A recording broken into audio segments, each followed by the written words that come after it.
To power on the detector, simply press the power button. To power off, press the power button and hold for about 1 second until you hear that second beep. To restore your detector to factory settings, simply press and hold the power button for about 5 seconds. When you hear that double beep, you'll also notice that it has switched to coins mode, which is the factory default setting.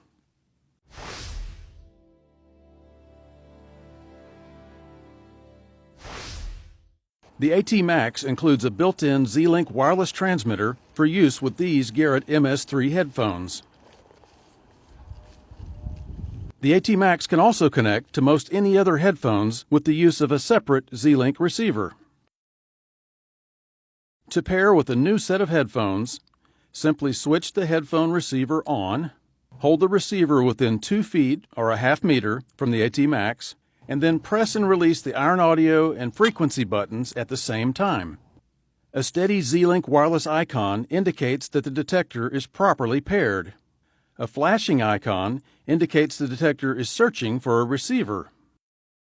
Absence of the icon indicates the AT-Max is not connected to a receiver. If your AT-Max loses connection with your receiver, simply switch the detector off and back on again. Should you wish to unpair a set of headphones, simply press the iron audio and frequency buttons simultaneously while the wireless icon on the AT-Max is steady.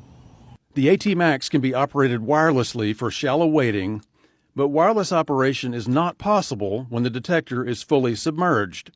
Optional, hardwired headphones are required when the AT-Max will be fully submerged.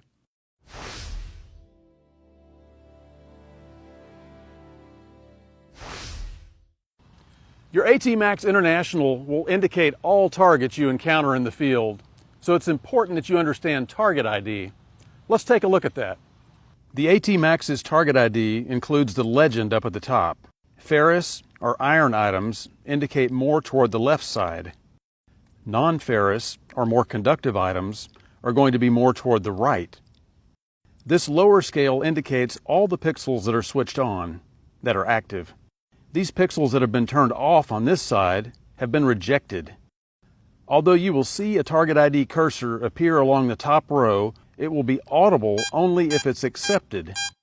If it's rejected, it will not be audible, but you will see the cursor. So I've got a target on the ground here. We'll go over this coin here and you'll see what I'm talking about. You can hear the audio and you can see the target ID cursor at the top. That pixel indicates the probable target identity. This digital target ID is a more precise value of the ID cursor it corresponds with on the upper scale. Notice that the depth is indicated in 5 centimeter increments. So this target is indicating to be about 15 centimeters deep. It is important to note that this depth indicator is calibrated toward coin-sized objects. On depth indication, items that are very tiny, much smaller than a coin, may actually be sitting shallower than what is indicated.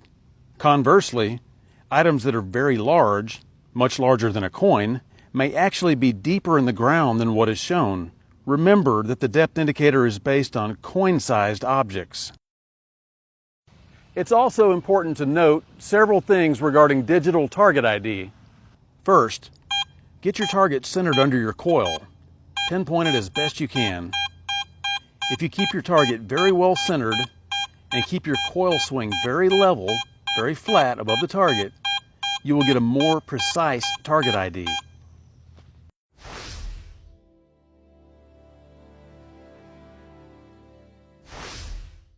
Use the Mode button to scroll between the AT-Max's 4 detection modes, a true all-metal mode, and 3 discrimination modes. All-metal mode provides the greatest detection depth and sensitivity.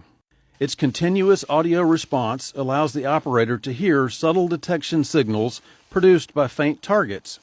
Since the all-metal mode contains no discrimination, all types of metal will be detected. In custom mode, you can save your own discrimination pattern.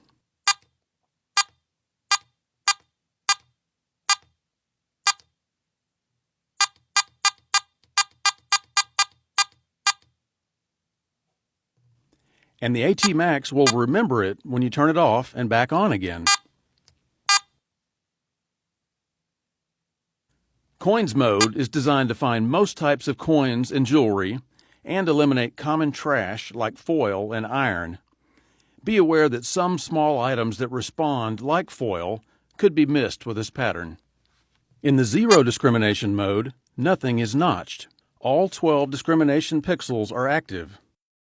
Use this mode when a target signal is inconsistent or when you don't know exactly what type of metal you're looking for.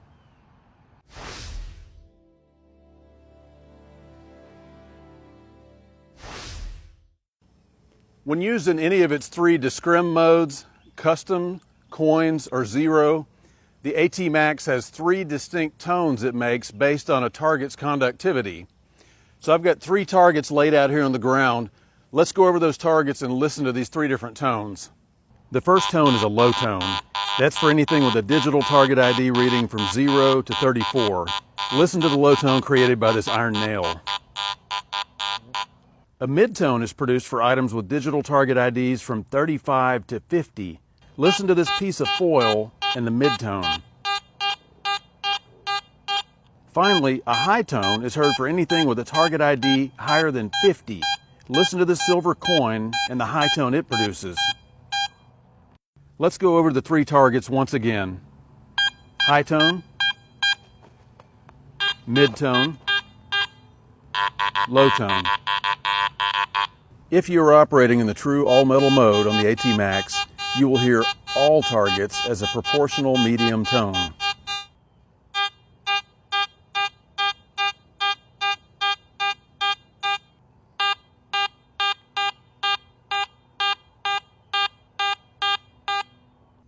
The only way to hear another tone in the all-metal mode is to use all-metal iron audio. So let's look at iron audio both in the all-metal mode and in the discrim modes. Garrett's iron audio feature helps you avoid digging tricky flat iron objects such as washers and bottle caps, which are often the nemesis of coin diggers. I'll use this bottle cap here. I'll place it on the ground, and I'll use the iron audio and show how it works both in discrim and all metal modes. I'll start in one of the discrim modes, zero mode, with my iron disc setting at 0. No metal is being discriminated. When I pass the search coil over this bottle cap, you can hear that it makes a pretty good signal. It's a fairly high reading, probably something I would dig. Iron audio lets you check a target like this for iron content, but you must have some iron discrimination in place in order for iron audio to be functional. So let's run up some iron discrim in order to check this target. In this case, I'll run it up to 35. Check the target again. Even with my iron discrim at 35, the target still sounds pretty good. But push the iron audio button. You'll see the words iron audio on the display when the feature is active. And check it again. There's some flanking iron sounds. If I'm dead centered on it, it still sounds okay. But as I'm coming and going, I can hear that iron grunt on either side of the target. The iron audio function also works in the all-metal mode, which is a feature exclusive to Garrett. To demonstrate, I'll scan this iron nail. Now I push the iron audio button and run my iron disc up to 33. It's important to remember that iron audio must be switched on first in order to set iron discrimination in the all-metal mode. With your discrim set, switch iron audio back off and pass the coil over the nail. Listen to the clean mid-tone response, which sounds like a good target. Now, switch iron audio on and listen to the nail again. It has a distinctive low, medium, low response that is unmistakably a discriminated iron target. The iron audio feature is recommended in the all-metal mode to check targets for iron content. Iron discrim settings made in the all-metal mode are temporary. They will not be retained when the detector is turned off.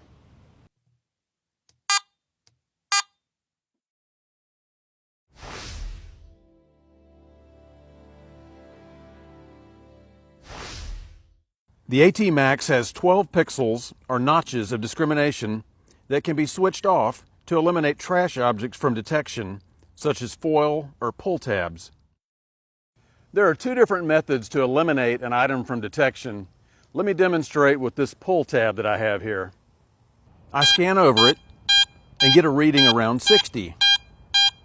To manually eliminate this target from detection, first press the Shift button to enter the secondary functions, and then use the notch disk plus or minus buttons to move the upper cursor to the notch you wish to eliminate.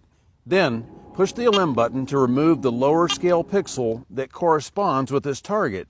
When I scan back over the pull tab, it is now usually silent, although the target ID cursor still indicates its presence. If necessary to completely silence a junk target, I may have to remove one more notch on either side of it.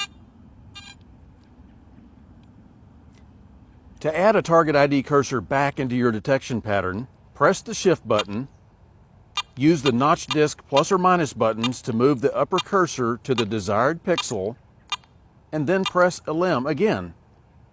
I can also remove a target from audible detection as I encounter it. While swinging over this junk target, I can press the Shift button and then quickly push the Elim button to remove the pixel that is currently active.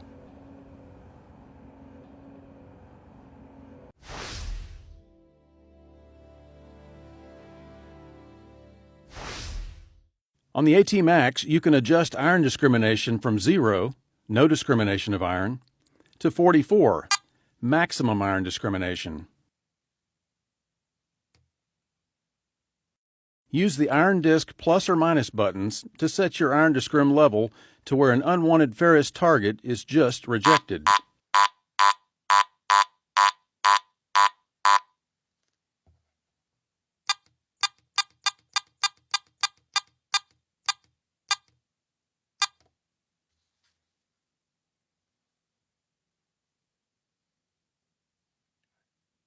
Using minimal levels of iron discrimination will help you avoid missing a good target that is being masked by iron trash.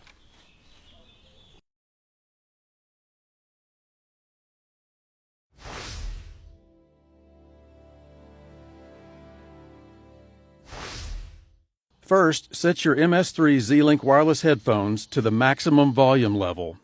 To further control the loudness of target sounds as you search, press the Shift button and use the plus or minus volume adjust buttons to set to your preference.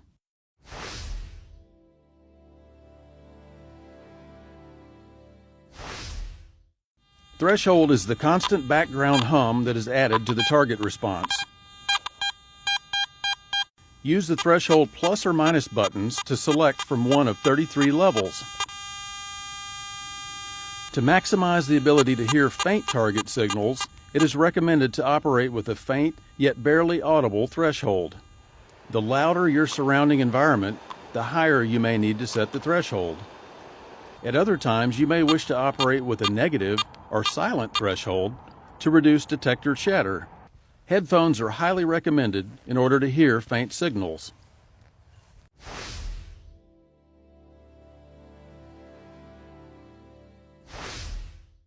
There are 4 minor frequency adjustments to use in order to minimize interference caused by electrical sources or by other metal detectors. Press the frequency button once to view your current setting. Then continue to press this button to find the frequency that provides the least amount of interference.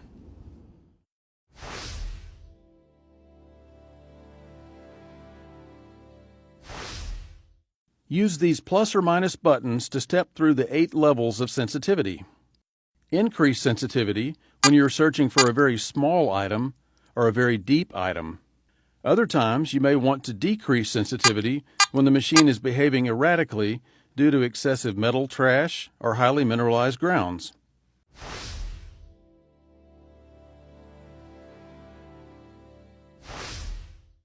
The AT Max includes a backlight for improved visibility of the screen in low light situations. Press the Shift button, then push the Light button to switch the LCD backlight on or off.